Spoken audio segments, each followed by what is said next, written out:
C'est un îlot de convivialité.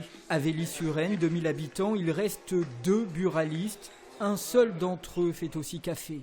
Pour moi qui vis seule, c'est très important, car sans ce lieu de ce café, je ne parlerai à personne peut-être de toute la semaine.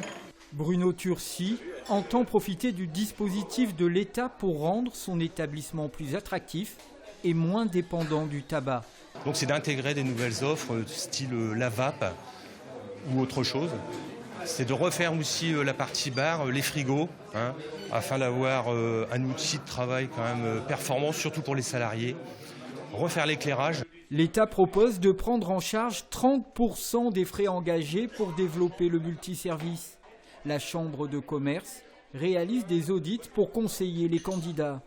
Donc audit à la fois constitué d'un audit du point de vente et d'un audit de ce qu'on appelle de la zone de chalandise, de la zone d'attractivité, et qui nous permet avec le chef d'entreprise d'écrire une feuille de route et de voir effectivement comment le projet est réalisable à court terme. Relais colis, espace snack, banque, les buralistes pourraient devenir dès juillet prochain point de perception pour les crèches et les cantines scolaires.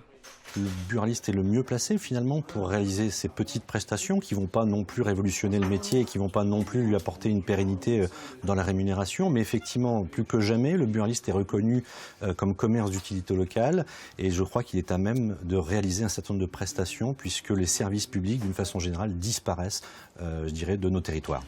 Le trafic de tabac venu de Belgique fragilise les buralistes de l'Aisne.